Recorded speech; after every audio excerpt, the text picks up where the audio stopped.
I will be chatting to myself and to others. It's recorded for Ustream.tv and hopefully recorded for YouTube for people to watch at their leisure. My Mother's Day trip to the works also brought this little book, which was £3 reduced. So the works in the UK has some quite good books in there at the moment, and this one was £18.99 but reduced to £4. And it's a complete artist's manual and a definitive guide to materials and techniques for painting and drawing. So sometimes you can buy a book on pastels, you can buy a book on oil paints or on watercolors. This kind of skips all of them. So it doesn't skip, it mentions all of them and gives a little bit of insight into them. But the detail is actually that the details of each individual material is quite good to give you an insight whether you'd like to try it or not, or some kind of hints and tips. And Collins books normally are always quite good anyway, but I really love this first page because it has this wonderful photograph of an aspiring studio. So we've got all the paintbrushes and we've got jugs and flowers. So there's several things to actually draw. Easel, all sorts of things kicking about. So the contents are supports. Now it calls supports. I think we call them canvases or paper or whatever you're actually going to draw on. Then there's drawing media, painting media, where shall I start, drawing and sketching, painting techniques, colour and composition, what shall I paint, the studio and the gallery of arts. So it's a really comprehensive little book. So it's talking about supports, and it means surfaces and preparing your surfaces. So if it's a canvas, it needs gessoing, priming, because if you put oil paint or acrylics on a plain canvas or calico, we used to use calico, it'll just soak straight through and it'll keep going straight through and you won't get any depth because everything will just mish up together. So you need to prime it and then you need to gesso it. You can prime with gesso or rabbit's glue, all sorts of things you can use depending on what medium you're going to use. So it shows you how to use the calico. We used to use calico for canvas or pure canvas to make a frame and to stamp it. Now I didn't do this for my degree because I could not physically do this, and I hate a cliche, but I lost marks because they thought I couldn't do it, and I thought, well, I was doing it before you were born. Way before two of the tutors were born. When I was 16, we were taught how to do this, but with bad hands, even 5 years ago, there was no way I could do this. You really do have to stretch. And the idea is you do one, then you turn the canvas over and you stretch the opposite way, and then you start at that side and put one in, and then you go to the other side. For whatever corner you go to, the opposite side is your next one because you're drawing on the one you've just put in. And then when you get a certain amount in, you then go around and make sure that it's all equal and it's all tight. And then you have little squares to make it even tighter, but I've never used those when they come with those pre-made things. So we've got boards. You can, on any kind of wood board, as long as you prime it properly, ready for its oils or its acrylics. The sizing, that's for oils. So again, you use rabbit skin glue. Now I couldn't do that because I've got asthma, so again I lost marks for that. So priming, gessoing, I used acrylic paint. If you have ordinary, because the thing is quite expensive, so we used to use emulsion paint. As long as it's an economical prime, it actually tells you in here, as long as it's acrylic based, use only good quality paint. Cheap emulsions have a limited lifespan, so you don't want the cheap one, but a good Dulux primer would be good, but you use matte household paint, and it's got to be acrylic based because that's the best. And it talks about making primers and grounds, so that's the tone. Once you've got everything primed, normally you start with a dead flat colour to get rid of that stark white, because if you have a white canvas or a white piece of paper, not with watercolours because obviously it doesn't work that way, but if you're going to do with any other mediums like pastel, oil pastels, acrylics, if you start with a white background, you normally put a mid-tone, and then when you're putting, you do your sketch, and then when you're putting your colours in, you look and you put your dark tones and your light tones. But if you've got a white background, you can't get any lighter than white, and it's not easy. But if you put a kind of a fawny, browny, dull, yellow ochre's a good one, raw sienna's a good one. If you put a ground down, so you get a colour, a muted tan colour, you can then put white highlight colours, and you can put darker colours on it because it's a mid-tone. So you can instantly think, well, that's the white part of an eye, I put the white on. That's an orange part, but it's lighter than the mid-tone. And then you can look and go, well, that brown's darker than the mid-tone, so it's got to be a dark, it's got to be a shade. And it just makes things a little bit easier. So instantly, when you start, you can go light and dark. You've got to get rid of a white canvas. It's terribly, terribly off-putting when you're doing your tonal shades. Oopsie. So we've got watercolours and watercolour papers, hot pressed papers, cold pressed papers, and rough papers. It talks about textures, because not only have you got different things, you've got different textures as well. It tells you how to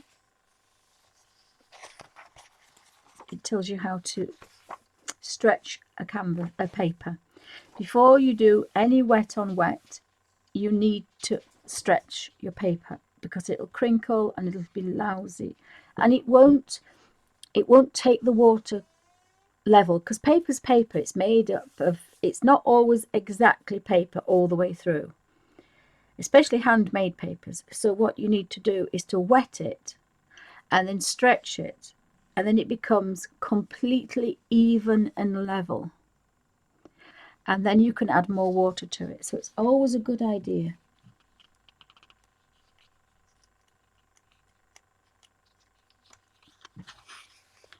It is, but the one thing you can get for the, sorry darling, I missed the chat. I get so engrossed in what I'm talking about, and I'm so worried about showing naked ladies in life drawings, because there's a lot in this book, because it's a really good book. I found a clip one. But my husband used to put it on for me anyway, but there's a clip one for cross stitch, so that's quite a good one. It's like a plastic bar, and then there's a half plastic bar that you snap on top, and then you can turn it slightly away to tighten the canvas up. So sometimes that's a bit easier, but always a good idea to do this. And then you've got a flat board to work on. There's supports for pastels, and again, pastel paper is always good because it's nearly always toned. It's very unusual you get a white pastel paper, because you want to start with a mid-tone. So it talks all about pastels and various types of paper. So there's Canson, Ingray, Vella, sand grain, sand flicks, and charcoal paper. Anything with a tooth. And that's why I was quite surprised that my Derwent pastel pencils work in colour books, because there's no tooth.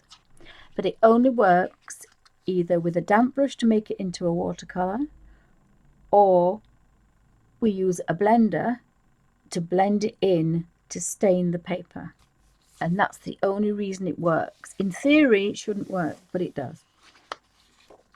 Then we go to drawing media. So we've got pencils and inks, making paper by hand. It's a very, very good book is this. Shows you all sorts of things. So you've got pencils and sketches and charcoals, and we've got quite a lot of coloured pencils, working in coloured pencils, cross hatching and hatching. It tells you best to buy, optical colour mixing, lots of things like that. It talks about water soluble pencils. So you can dissolve them with a sponge, apply colour, dissolve in water, dissolve on a wet sponge, dissolve with a wet finger, dry point on wet paper, dry dipped in water, never dip them in water, you ruin them. Combined with other materials for mixed media, so you can do line and wash. So they're very, very good. Oops, you've got some more here. So this is charcoal, and of course charcoal's the most amazing thing for sketching. And then we go into pastels. Now I bought it for pastels because I'd forgotten about things. So we've got soft pastels, hard pastels, tints and shades, pencil pastels, the versatility, blending, line and tone, and scumbling. You can do lots and lots of things with pastels. And then we've got oil pastels. These you blend with your fingers, and somebody asked me to do another one, and I really just cannot do one because you can't blend them. And to get the really nice effect, you really need to blend them together. They're very rich and creamy, but you do need to blend them, and I cannot really blend them too much. Oopsie. So we've got Conte crystals, crayons, which are obviously the famous ones. There's normally a fawn, a black, a brown, and a pale, and a white, and they're basically for sketching. It's pen and ink, so we've got dip pens, feathers, my rotary and technical drawing pens, Indian inks, drawing inks, oriental inks that you ground down. We've got more about drawing inks and about nibs, the Chinese brushes, and all about that. Then we have markers and fibre tipped pens. Has anybody got any questions? Pop them into capitals, and I know you're talking to me. That would be good.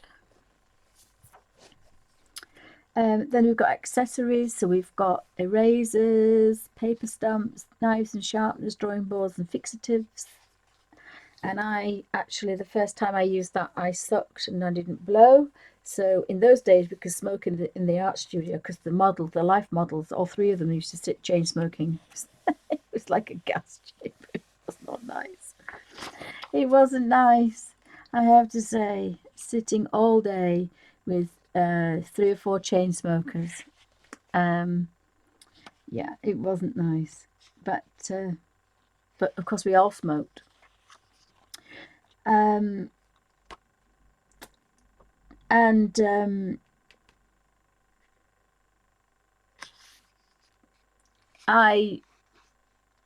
think it's some kind of ethanol, I think, and you're supposed to blow and move as you blow, but it's got 2 little dippers at either end. I've still got mine somewhere, and you put one in the bottom of the liquid fixative, and then you've got the one sticking out, and there's a tiny hole at the back, and you blow.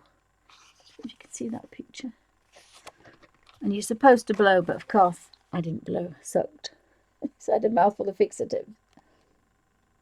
So I couldn't have a cigarette for hours in case I blew up.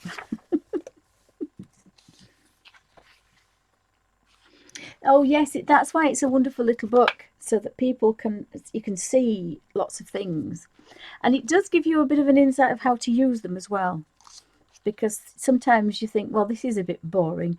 So it's a very good book. It tells you about different supplies, but it also tells you little hints and tips of how to use specific things. So there's all about oil paints and squeezing, avoid waste, little things that as a student we used to be told. Prices and sizes, tints, strength, and also about fast dryings. Some colours are different because of the pigment. It talks about artist colours, student colours, combining paints, because you can add a little bit of acrylic into your oils you you can be working in an oil painting, and if you don't have the color you want, and you have a little bit of acrylic, you can actually put a little bit of acrylic on an oil painting. But what you can't do is put an oil paint on a pure acrylic paint. So again, there's little things like that. I don't know if it tells you that. Then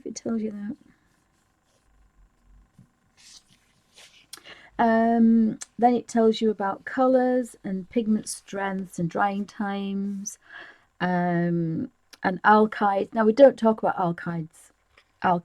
They were before acrylics, I think. And the gentleman, it was it wasn't an oil, but it was an alkyd. But I think the dyeing out, whether they're going to bring them back or not, I don't know. But I get the impression it was an alkyd. These are made from pigments bound in an oil-modified synthetic resin. They handle in the same way as traditional oil paints, but have the advantage of being a much faster dryer in normal use. So yes, so these were basically your first acrylics. But they are an oil base. So there's mixing colours, mixing oils, adding dilutants. So your dilutants can be an oil, or it can be terps, or as we now say, non-smelly terps. Making oil paints, actually how to grind them, because I was going to make my own paints, but of course you've got to grind things to a very soft paste and fine powder. And this is what I say about the pastels. They're so soft, they're nearest to pure pigment, even more than oils. So pastel pencils are and pastels are the nearest thing to pure pigment you can get. And that's why they are so vibrant. You don't need much. Okay, Suzanne. Yes, I'll have one, please. Suzanne's gone to make coffee. So it tells you all sorts of things. Oil sticks. These are quite expensive if they're good quality, but some people love the vibrancy of them. So then it talks about oil palettes, and it says about the basic oil palettes. So again, you know, I always bang on about 2 yellows, 2 reds and 2 blues. This is a really perfect set. This is all you need. Titanium white, French ultramarine, cobalt blue. Actually, I would say cerulean blue, because cerulean blue is colder than cobalt blue.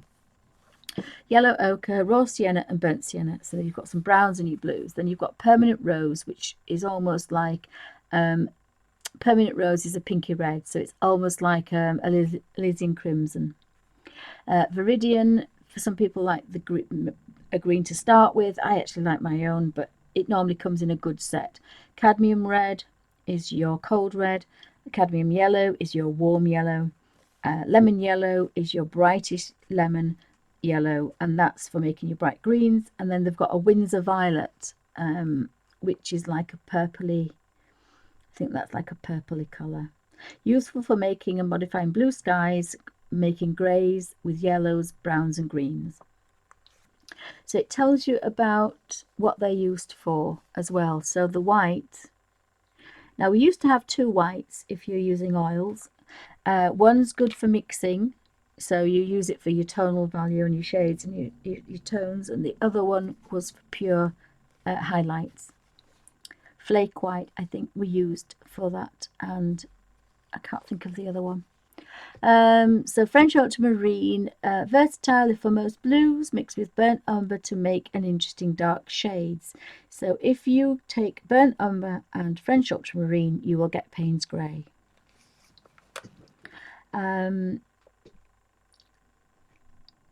So we've got cobalt blue skies, mixing greens. It's very expensive, but good for glazing.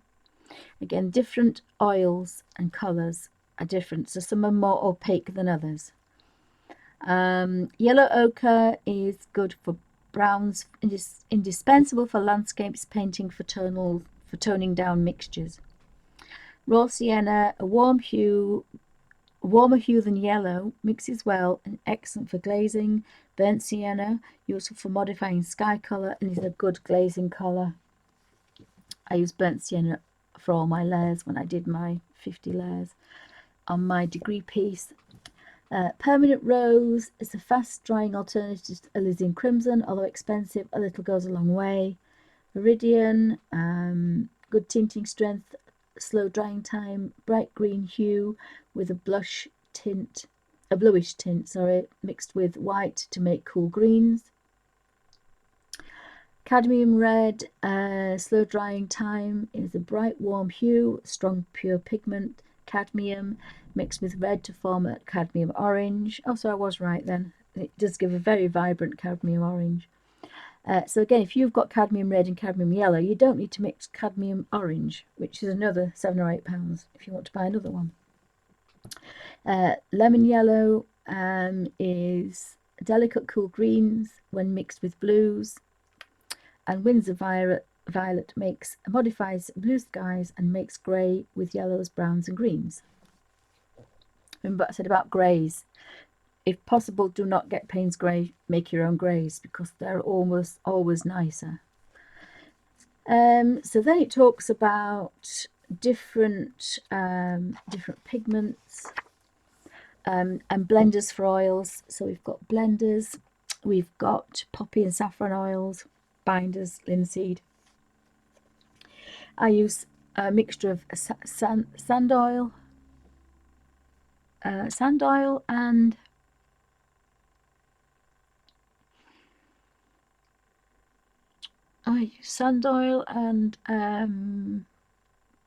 thingy oil, linseed oil, half and half, and half terps. That's what I used, but I used water-based, so mine weren't those nasty smelly ones, so I could always use my oil paints when my children were babies in the same room.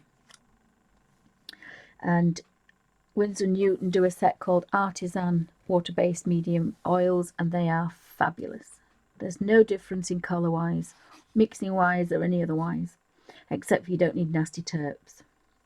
So we've got dilutants for oils, the white spirits, turpentine, but again we can now use all safer ones that are non-smelly. So we've got and we have a fast drying medium as well. That's what I used to use, the fast drying medium, so I could work even faster. It would dry up within the day, so that's very good, those. You normally use that when you're warming up the smelly, nasty smelly bunny. This is the bunny gum here. Bunny oil. Ugh, not nice. I've forgotten what it's called now. Bear with me. I'm just looking. Oh, they're about varnishes. It talks about brushes.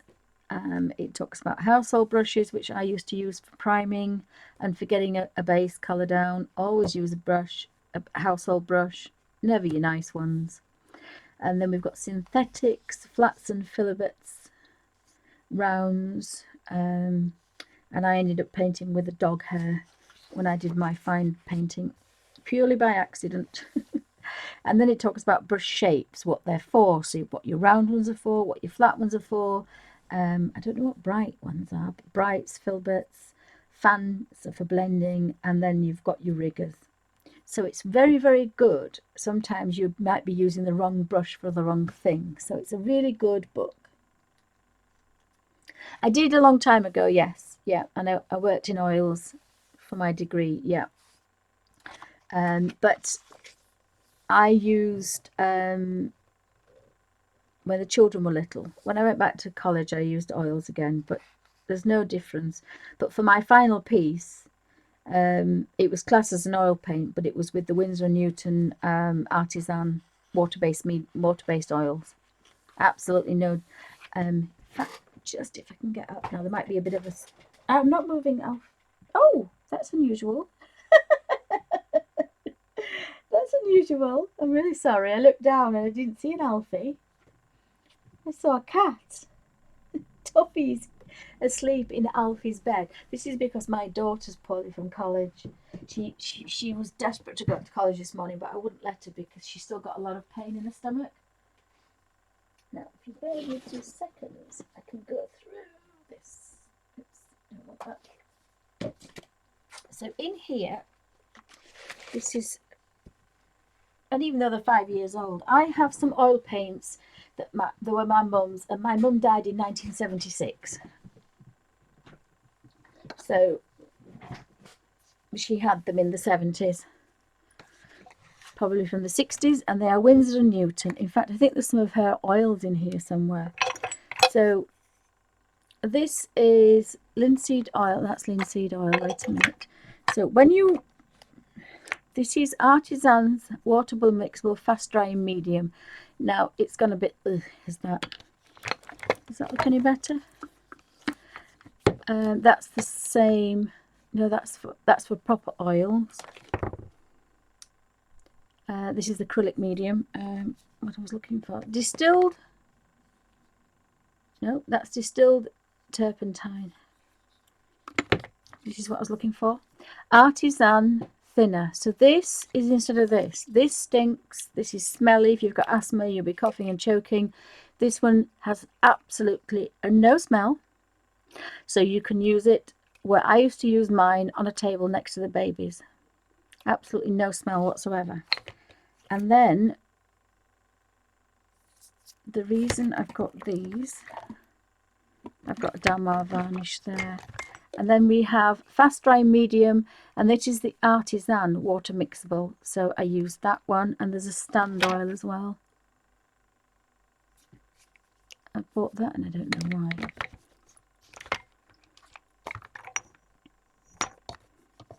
I've got all sorts mixed. So there's Artisan fast mixing medium. I think that's the same thing, isn't it? Yes.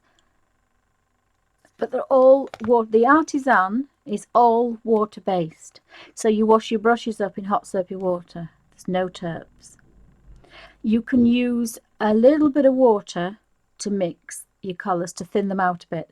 But if you want to work like I do, like single cream, double cream, single cream, I use my oils in the same consistency as my watercolours, building up layers.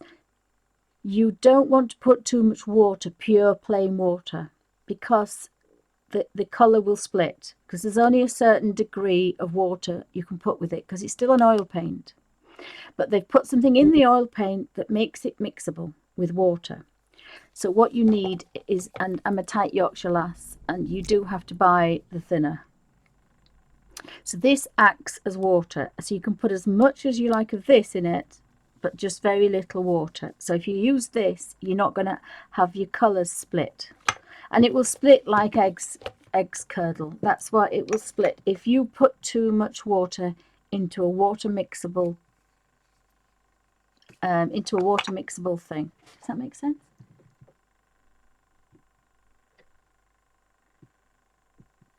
Well, I like the oils. As again, I use them very similar. Although this is safe for my daughters, really. And my daughter did her final piece. I'm just looking to see if I had anything else that's water mixable. I think one of those is from my mum's. But some of the oil paints in the Winsor & Newton tubes, a couple have gone hard, but the majority of them I still got. And she was painting when I was a little girl, so late 60s. So oil paints kept in a tin, because that's where I put them when she died. They work quite well. They last a long time if you look after them. So this goes into brushes, but the best thing about this is pallets. So it tells you all about pallets, and you've got to size. You rub a generous amount of linseed oil into a new wooden board. All the old-fashioned wooden pallets. If you put oil paint on straight away, it'll soak in. So it's a little bit when you buy a new chopping board, if it's wood, it needs sizing. We used to call it sizing, but I don't think they call it that. But it means it wants curing. It wants to be a layer on it to protect it. So it tells you about those. It tells you about disposable pallets and all sorts of other things as well. This is to do with oils at the moment. So pallet knives, and the mahl stick. Now I love the mahl stick. Nobody actually uses them anymore, but I did. And what it is You can make your own quite easily. You want an old sock, a rubber band, a bit of tape if you want a bit tighter, or string, and a cane. I actually used a cane, a long garden cane.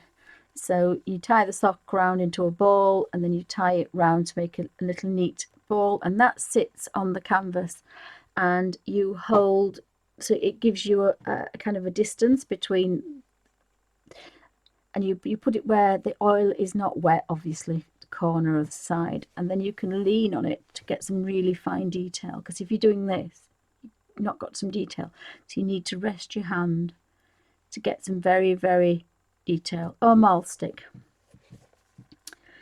So that's quite a good thing to have. So then we go on to watercolors, and it goes into what they are: pigments, care of pans, tubes, care of tubes, student paints, permanency, and then it tells you about different pigments and colours. Again, I was going to bang on about pigments, so it tells you a little bit about the colours and the colour spectrum. And then we go to watercolour brushes and how they're actually made, and the different types and the shapes and what you use for different things. So again, that's quite good, because you might not know that, you know, your riggers are for your trees and your rounds are for stippling and things like that. And then it goes to watercolour palettes. It does go into a fair amount of detail for lots of subjects. And then it talks about gouache and working in gouache, and about the pallets and how you mix them, because you mix them differently. It talks about egg tempera. Then it goes into acrylic paints. I don't think we've got any nudes in here. I have to be a bit careful. So it talks about acrylic paints. So we've got the Liquitex ones and the tubed ones, and acrylic inks as well, and the a basic palette of that. So again, we've got the cadmium red, we've got a permanent rose, yellow ochre, cadmium yellow. So it talks about different things, and then spectrum of colours again, chroma colours, mediums for acrylics, so you can get things that you can put matte, mediums, gloss, and the same with oils as well. There is another thing that I used for impasto, so it's like a tube of clear goo, and it makes your paints a lot thicker. Instead of using a lot of oil paint, you can add this to it. Brushes and knives and what they do, palettes for acrylics, and it says, where shall I start? So there's getting started, first steps, charcoal drawing, brush drawing, pencil drawing and charcoal, references and resources. Again, I always say you need a reference if you want to make your work look good. Choosing your mediums, what do you like doing, space and equipment, personality, cost of getting started. So it's really good to go into lots of little areas. And then it talks about watercolor, acrylics, gouache, oils, water mixable oils, alkyds, oil sticks, pastels, soft pastels, hard pastels, water soluble pencils and crayons. It's very, very good at going into some certain details. Organizing your studio, hints and tips about lighting and having things easy, painting outdoors, pan air sets and things like that. And then we're going to drawing and sketching, so I'm going to be a bit careful about nudes.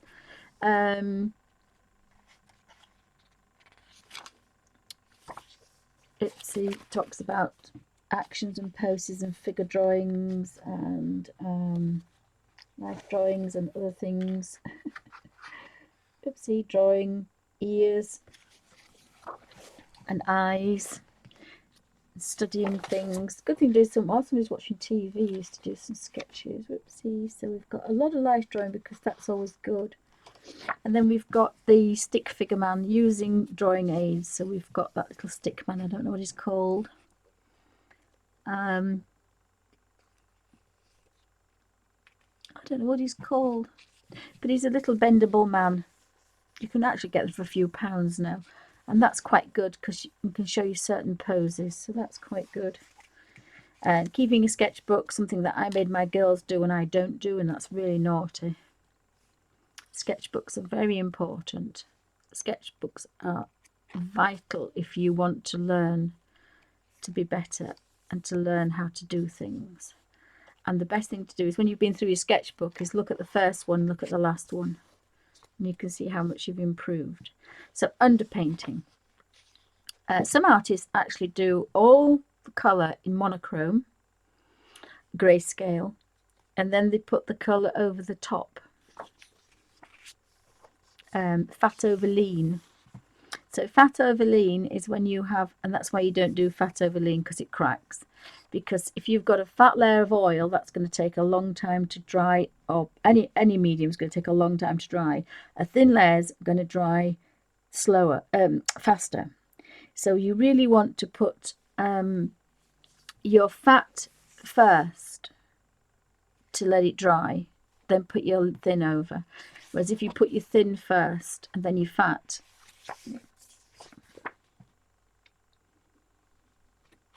yes, the fat over lean is a synonymous with flexible over inflexible. So you've got to be a little bit careful what you do. If you stay in the same layered texture, then you should be okay. Talks about glazes and impasto, which is that's the thick, really thick daubing on. Here we go, look, applying paint, so you can use your palette knives in different ways. And then you can scratch into it with anything you want. And then we've got scumbling, dry brush and blending. Watercolor techniques like JWM Turner. He was the best guy for his watercolors for getting the moods. Watercolor techniques, so it tells you about different papers. And again, you sized this down, you've got your water taped down, then you can go straight across. And the thing is, if it's in a sketchbook, when you go like that, you're either going to go off your page or you're going to stop short. When it's like this, you want to continue, and then you have that most beautiful smooth sky. You don't have any dribbles or edges at the end. So it's always a good idea to do that. Flat and gradient washes, wet into wet. Again, it tells you that how to do the wet into wet. Creating highlights. It talks about is that a bit further? It talks about something else. Textures and effects. So you put salt on things, or you can use a tissue, or you can use kitchen roll to make fluffy clouds, things like that. And candle wax is a resist. We've got salt, candle wax, and we've got terps there, but I wouldn't use terps because it's a bit smelly. Then we go into gouache and techniques, and what's the difference between gouache and watercolor. Goes into acrylics and how to do washes, textured effects.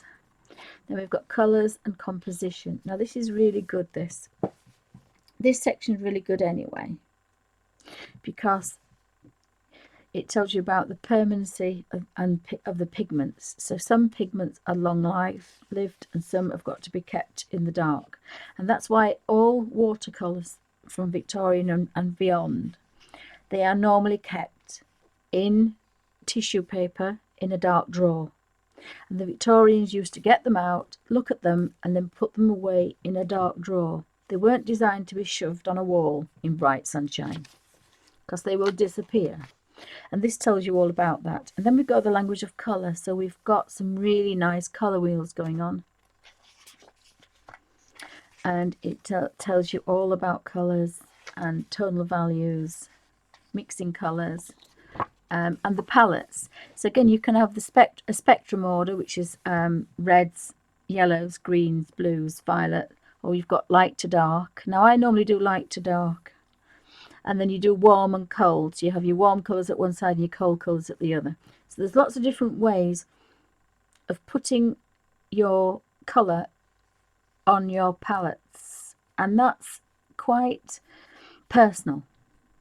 It's got to be the easiest way for you. It has to be the easiest way for you because you're the one that's going to be doing it. Composition, and it talks about focal points and the rule of 3. Very important. You know, is it going to be a triangle or a circle or a square, or is it going to move? Is your eye going to move round? So there's different shapes for composition. So that's why a beautiful drawing or a beautiful sketch or a beautiful painting can take hours, but if it's not right, it won't work. And then there's the rule of the thirds, the rule of 3. Again, horizons shouldn't be higher or lower than the middle section, and your focal point shouldn't be dead in the middle. So if you're going to draw something with 2 trees and a little boy standing in the middle, it's going to look silly. So you've got to kind of put the boy to one side and put 2 trees or something like that. So there's always ways of doing things for composition. Oh, she's got a swimsuit on. And then it talks about breaking the rules. So I'm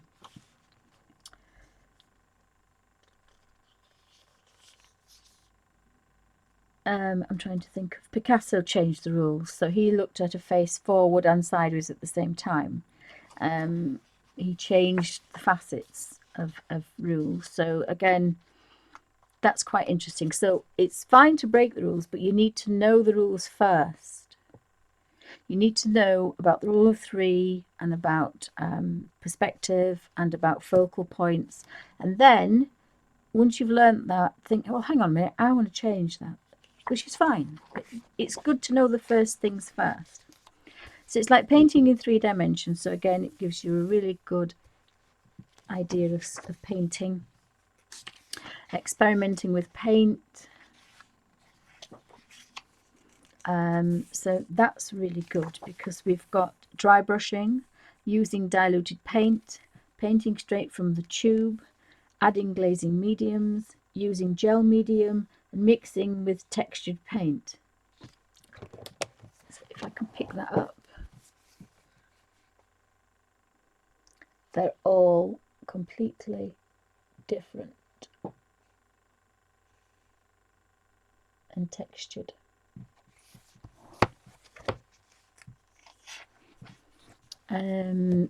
Interpreting colour and pattern. So I think it was oh, his name's gone now. Is it Renoir? Oh, I can't think who it was. And he was doing cutouts of these colours. Oh, I saw him in Paris, an exhibition, and I just cannot remember, so my brain's dead, but he was doing these things with colour. Interpreting surfaces and textures. So you've got pots, glass, ceramic, cloth, wood, metals, rusting, shiny. Fish on a plate.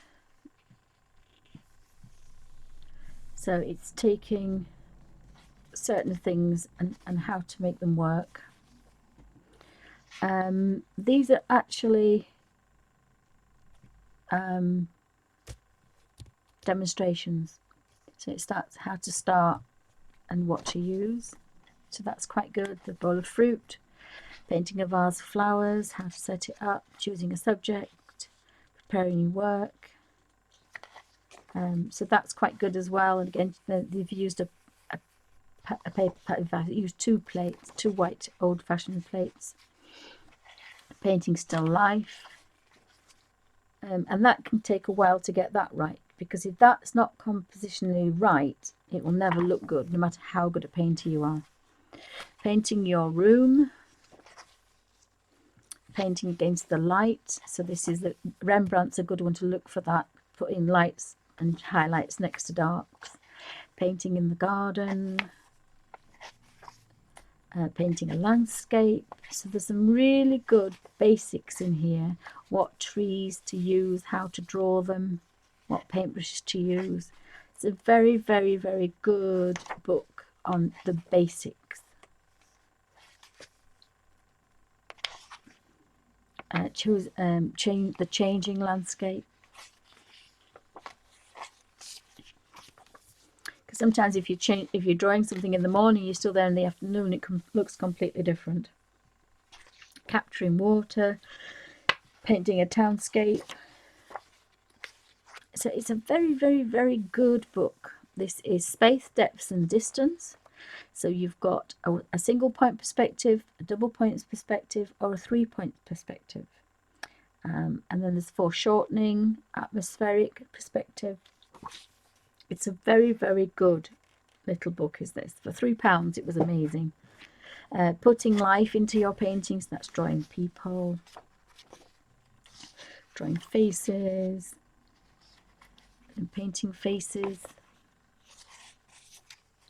eyes and ears and teeth, painting a friend,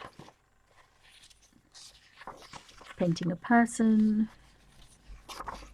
Some very, very good basic techniques. Oopsie, oopsie. I think that might go into it. And it's, of course, there's a lot of life drawing because that's what drawing teaches you best.